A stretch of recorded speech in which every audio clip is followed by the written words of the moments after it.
Thank you, Brian. So since Ollie's not here, what I'm going to go ahead and do the framing that I had planned to do, but then talk myself about the work that Legal Services of Northern California does and how important that is, and why we need more legal services, especially in Solano County, where I'm more familiar with. So I expect that we have all had the experience of encountering unhoused people while walking around in the Bay Area, including our home cities. I know that for me, it is unsettling and disturbing and somewhat scary. I want to look away. The purpose of our social justice service today is to look together at this problem.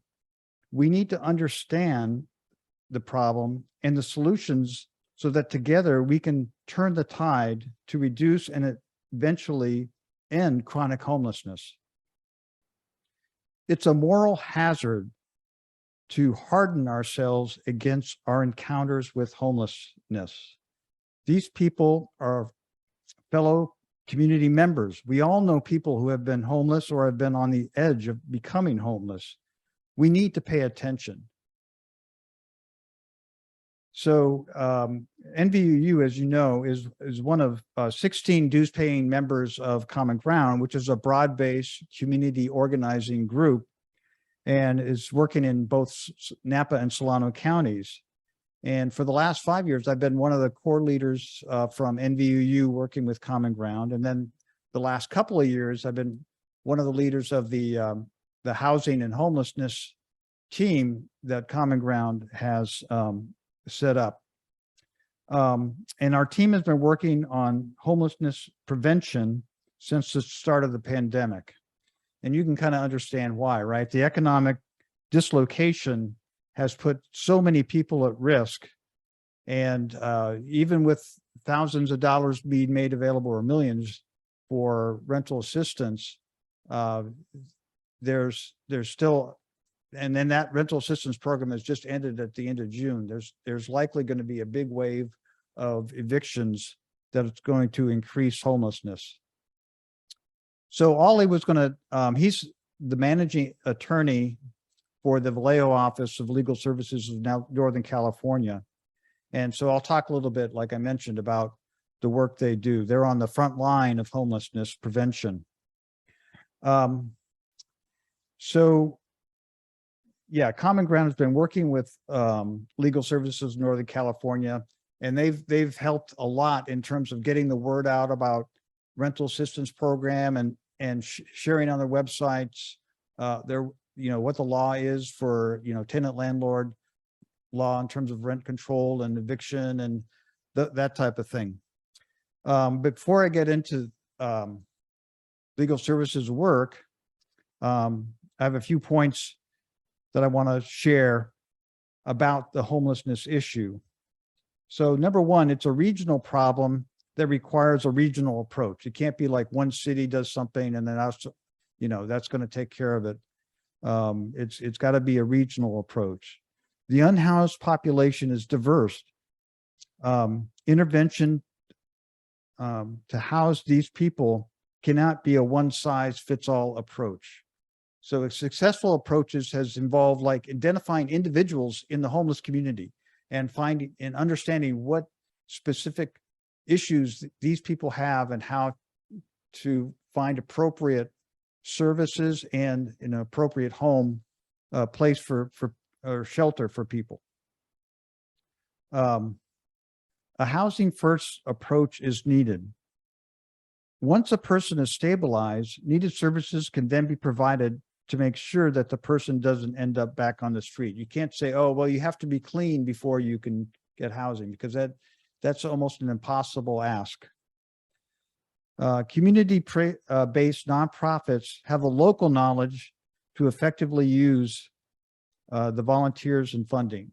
So I mean, government can help fund the nonprofits to do the work, but I don't think it hasn't been proven to be something that government deals with well, as we've noticed here in California.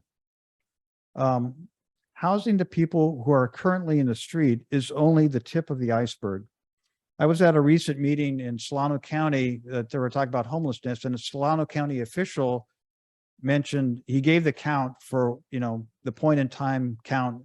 Oh, it wasn't updated for 2022, but anyway, he gave a point in time count. And he said there's 10 times that number of people that are sort of on the edge, that are couch surfing or living in cars.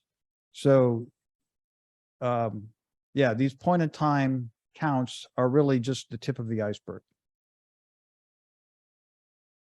So clearly more affordable housing is needed where jobs are. To increase affordable housing, we need smart growth, increasing the density of existing developments. This will likely require changing local zoning ordinance. And then one thing I've recently learned is that when developers come in, say this is in Vallejo. So developers come in, they want to build housing in Vallejo, and so they need to get permits. And the city can say, we really like you to set aside, say, 25% of your units for affordable housing, say for very low income people. And well, they say, well, that just doesn't pencil out. We can't do the project on that basis. And but in other cities, and I'm actually not sure what the law here is in Napa, but they have inclusionary zoning ordinances where the city can mandate, if you want a permit here, you're going to have provide some of your units, some percentage of your units for affordable housing. And in Vallejo, because they don't have this inclusionary zoning ordinance, the number of permits granted for housing units for very low income people from 2015 to 2019, 0. And we know they have a chronic, they have a big homelessness issue there. So, I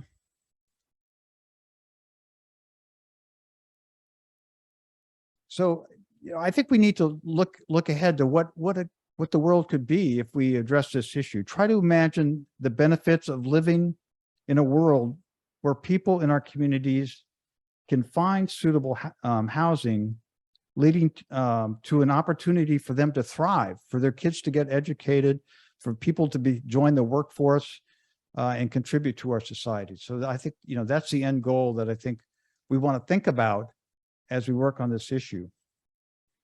Now, I'm going to talk a little bit about homelessness prevention work that Legal Services of Northern California does. They don't just do tenant landlord, but that's a big percentage of their work. For Solano County, they only have 4 attorneys. And so they're just swamped. And they're not, because they get federal funding, they're not allowed to take on undocumented people as clients. So it's just frankly ridiculous that we have so few resources for people that need help. But before I talk about their work, I have to say, landlords, they do need to get paid. They do need to receive rent. We want to have a robust landlord population and the, local people, not like big institutions and big corporations buying up homes and then renting them out, jacking up rents and that type of thing. It's a more viable, resilient community when you have local landlords. So it's not like this Legal Services, they're not trying to have their client get away with anything.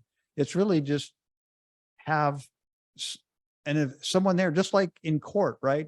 When people are guaranteed the right to counsel, but when you're facing eviction, you don't have that right to counsel, and there's no resources available for people to have that counsel. So it seems like it's a huge hole in our legal system, because being evicted, and I've learned this from Ollie, he told me that once you're evicted, it's almost impossible to rent another place. So what the hell are you supposed to do, right? And he told me that they have almost 100% success ratio of not necessarily, the people may not be able to stay in those homes, but they don't have that eviction on their record. So, but oftentimes they can work with the landlord to, mediate a solution. Like, it's not always failure to pay rent. It could be some other aspect of the tenant behavior, or, something with a physical, it could be some reason that the tenants aren't paying rent, like the landlord hasn't met the safety requirements for the unit, that type of thing. So, yeah, so eviction, it's a drastic solution. Maybe in some cases it's really necessary, but the number of evictions certainly can be brought down a lot. So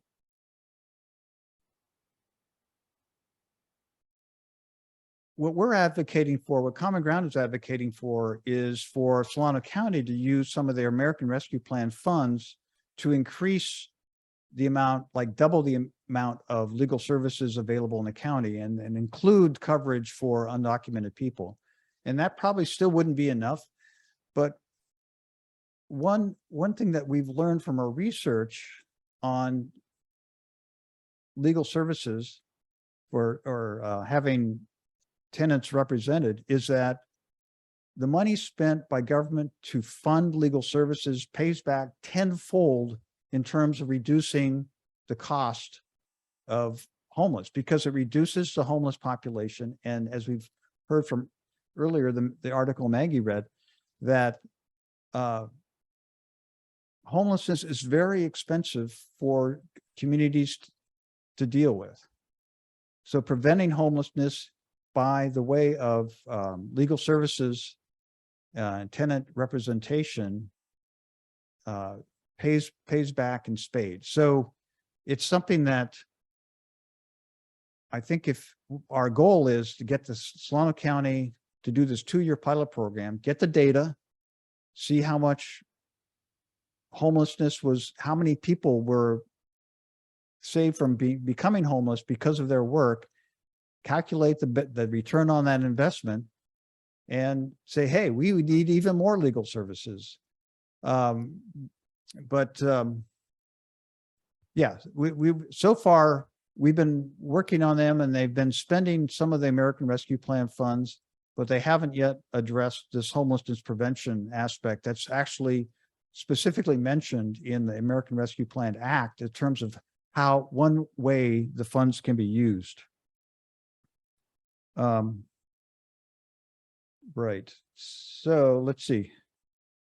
Oh yeah, the other thing about increased, well, the ultimate would be some states, like the state of Washington, they have a right of counsel law for tenant landlord disputes.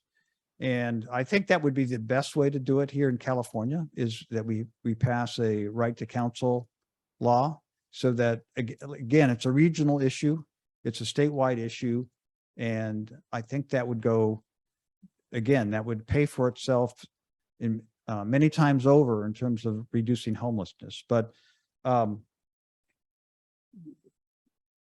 the state of Washington, the landlords, you would think that they'd be against having this right of counsel thing, but actually most landlords and the Realtors Association, they favor having tenants have representation in eviction proceedings, because it actually reduces their legal costs, because oftentimes, like I said, they're able to mediate something so it doesn't end up going to court and costing the landlord attorney fees.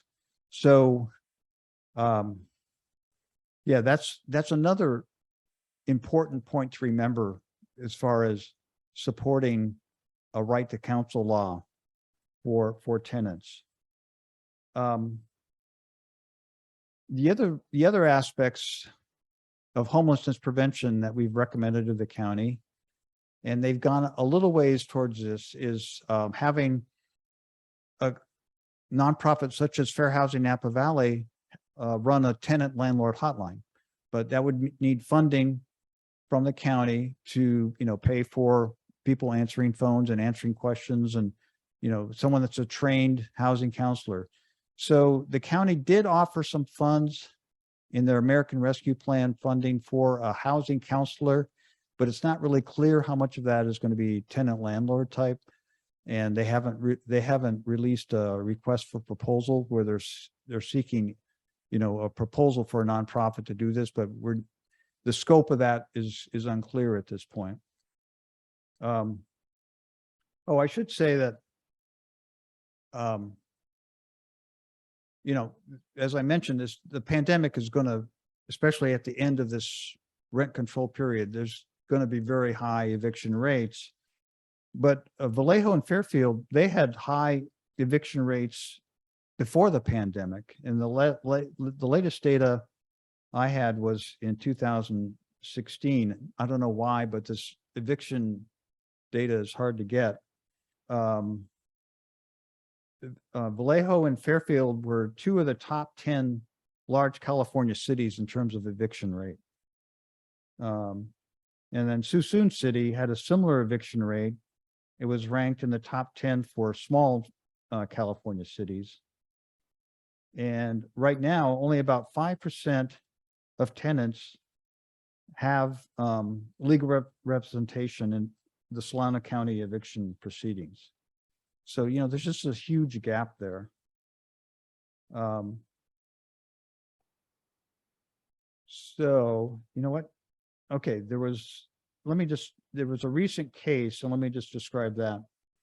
A landlord served a 3-day notice to pay rent or leave the property. The tenant couldn't pay rent because she lost her work as a housekeeper during the pandemic and couldn't leave the property within 3 days because she had nowhere else to go and 2 children living with her.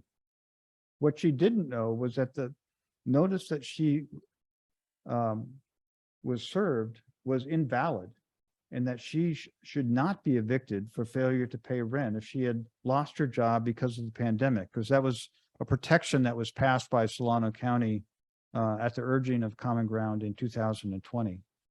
So Legal Services of Northern California challenged the legality of the eviction and prevented the tenant and her children from losing her housing and falling into homelessness. So yeah, I'll just wrap it up there. Sorry for that. Ollie would have been a great speaker. I really felt bad that he wasn't able to come. And they do so much, but they really need so much. They need more help. They need, these 4 attorneys and limited. They can't, like I said, they can't represent undocumented people. Everyone deserves to have someone on their side on a life-changing event such as this. Thank you.